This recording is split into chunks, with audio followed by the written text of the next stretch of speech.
Where does the modern concept of the witch come from? Well, Margaret Murray, on whom I've already issued a vlog, has a lot to answer for. Margaret's thoughts were operationalised by Gerald Gardner, on whom I've also issued a vlog.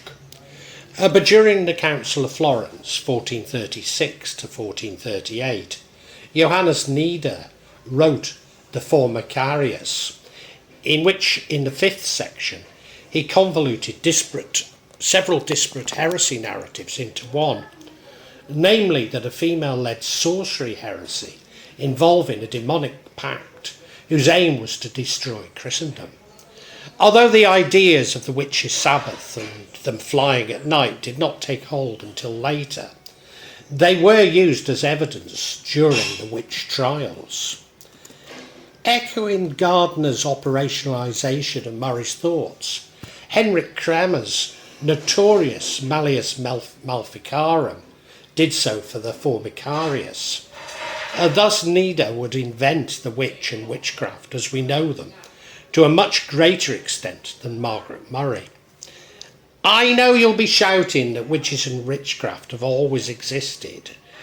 Well, maybe, but not in the form of Shakespeare's Scottish play. Indeed, Nider suggested that witchcraft was a relatively recent response to the weakness of the Church in confronting evil. As the Inquisition began to run out of heretical Gnostics to persecute, it increasingly transplanted its notions of heresy onto witches. Thus witches were associated with worshipping a goat-like deity, equated with the devil, that magic had to involve invoking demons, or how else could it work?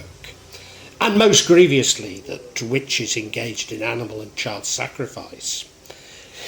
Indeed, the accusations of nighttime flights was itself an accusation against the Gnostics. Prior to the 15th century, magic was thought to be performed by educated males, a good number belonging to the priesthood or monastic orders, who performed intricate rituals.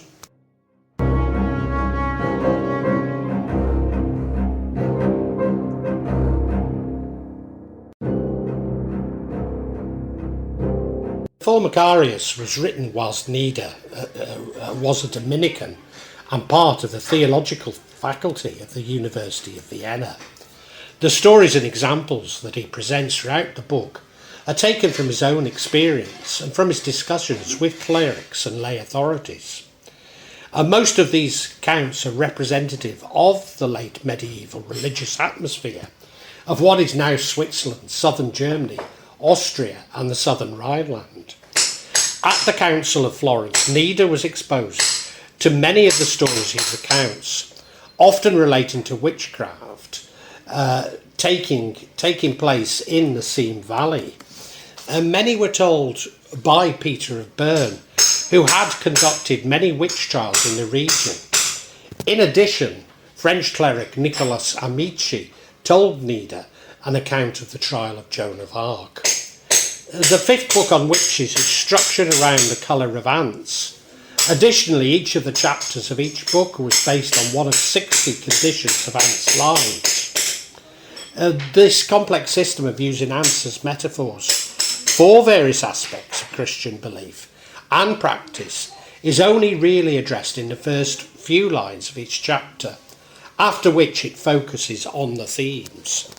In the Formicarius, the witch is described as uneducated and more commonly female. The idea that any person could perform acts of magic simply by devoting themselves to the devil led to something of a moral panic against witchcraft. Furthermore, the idea that the magician was primarily female was shocking to some. Nider explained that females were capable of such acts by pointing out what he considered their inferior physical, mental and moral capacity.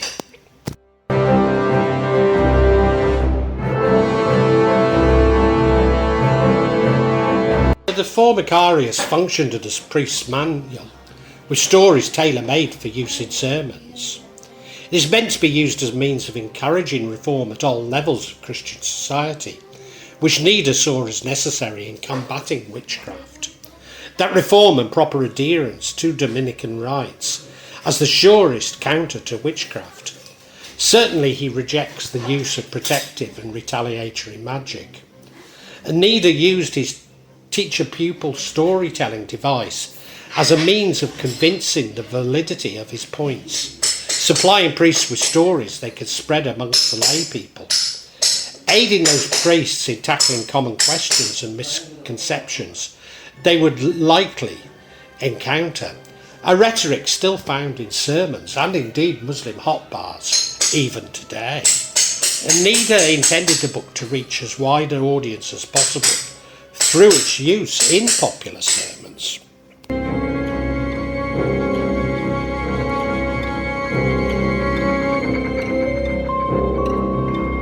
Jewish attitudes towards witchcraft were rooted in its association with idolatry and necromancy, with some rabbis even practicing certain forms of magic themselves.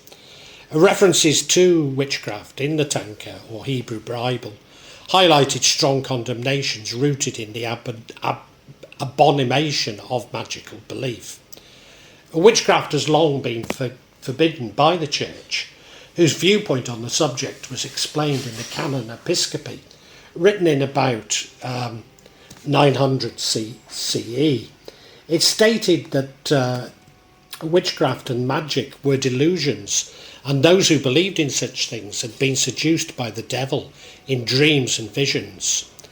Critically, this is an accusation which is very difficult to refute, and thus fuelled the witch trials. Nevertheless, in the same period, supernatural intervention was accepted in the form of ordeals that were later used during the witch trials. There are several references to witchcraft in the Bible that strongly condemn such examples.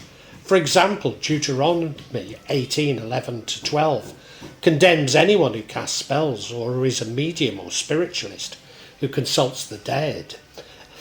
Anyone who does these things is detestable to the Lord, and because of these detestable practice, the Lord your God will drive out those nations before you. And in Exodus 22:18 states, do not allow a sorceress to live.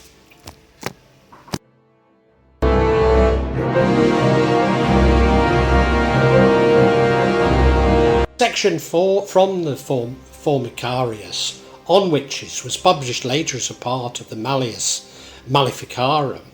It was written by the German Catholic clergyman Heinrich Kramer under his Latinized name Heinrich Insistor, and first published in the German city of Speyer in 1486. It's been seen as a compendium of literature in demonology in the 15th century.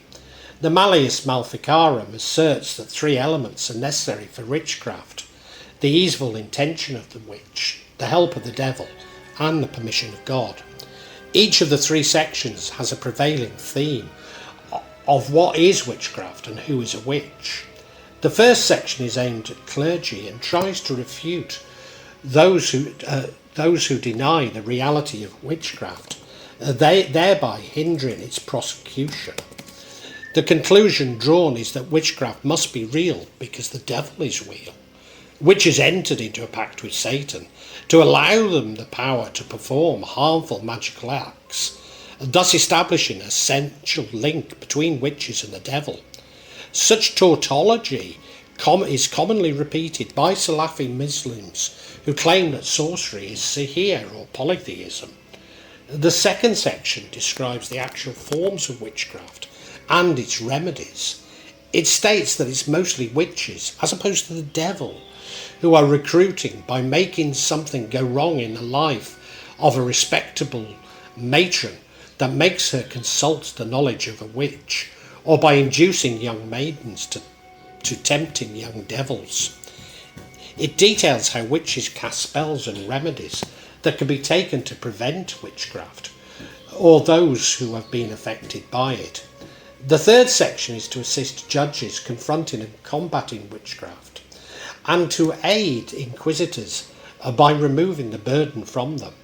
The section offers a step-by-step guide to the conduct of a witch trial, from the method of initiating the process and assembling accusations to the interrogation, including torture, of witnesses and the formal charging of the accused.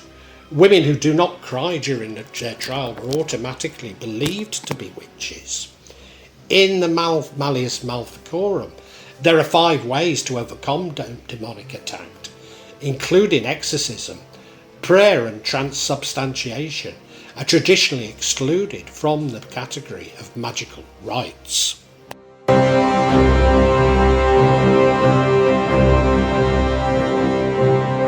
Malleus Maleficarum is characterised by a very specific conception of what a witch is, one that differs dramatically from earlier times.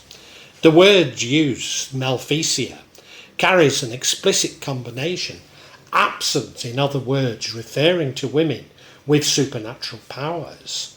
The conceptions of witches and of magic is by extension one of evil, thus differing from earlier conceptions of witchcraft that were much more generalised. This is the point in history where witchcraft constituted an independent anti-religion. The witch lost her powerful position vis-à-vis the deities. The ability to force the deities to comply with her wishes was replaced by total subordination to the devil. The conception that witches were part of a conception of magic that is termed Satanism. In this conception, a witch is a member of a malevolent society, presided over by Satan himself, and dedicated to the infliction of malevolent acts of sorcery, maleficia, on others. The devil, sometimes interchangeable with demons, tempts humans to sorcery and are the main figures in the witches' vows. They interact with witches, usually sexually. The book claims that it's normal for all witches to perform filthy carnal acts with demons. This is a major part of the human-demon interaction, and demons do it not for the sake of pleasure, but for the sake of corruption. Thus, a concept of sorcery is characterised by the conviction that the guilty engage in a pact with the devil and concomitant apostasy from Christianity, sexual relations with the devil, aerial flight for the purpose of attending an assembly presided over by Satan himself, at which initiates enter into the pact, and incest and promiscuous were engaged in by the attendees.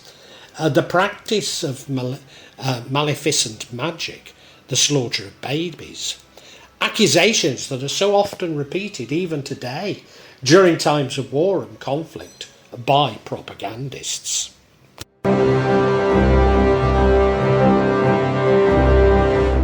Specific theory developed in the Malleus Maleficarum developed into a widespread consensus in early modern Germany on the evil nature of witches as women.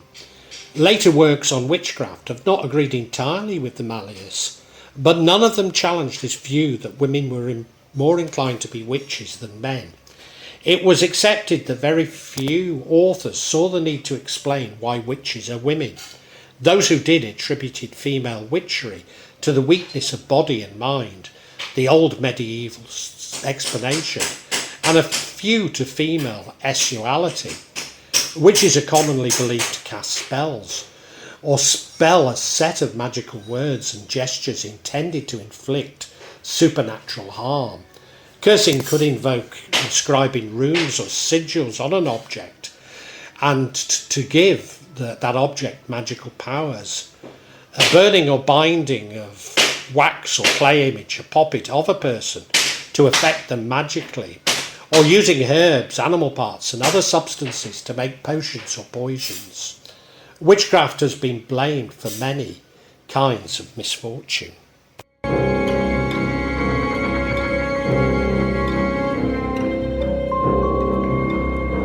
Throughout the world, accusations of witchcraft are often linked to social and economic tensions. Largely in Europe, accusations were directed at females and the elderly, but certainly not exclusively. Although concepts of witchcraft developed from the Catholic Church's persecution of heretics, early Protestants were the most fervent in pursuing the witch trials across most of Europe, and particularly England. Martin Luther's view of practitioners of magic as quasi-demons was at odds with the Catholic view that emphasised choice and repentance. He also argued that one of the most serious perversions wrought by magic was the threatened degradation of traditional female roles in the family. Professor Ronald Hutton outlined 5 key characteristics ascribed to witches and witchcraft by most cultures that believe in this concept. The use of magic to cause harm or misfortune to others. It was used by the witch against their own community. Powers of witchcraft believed to have been acquired through inheritance or initiation. It was seen as immoral and often thought to invoke communion with evil beings. Witchcraft could be thwarted by defensive magic, persuasion, intimidation, or physical punishment of the alleged witch. Today, several Christian groups believe in witchcraft and view it as a negative force. Much of the criticism originates amongst evangelical Christian groups, and many fundamentalist Christians believe that witchcraft is a danger to children. Thus, the Formicarius is still influential today in shaping the views of fundamentalist Christians and Muslims regarding sorcery, and arguably in creating regular satanic panics.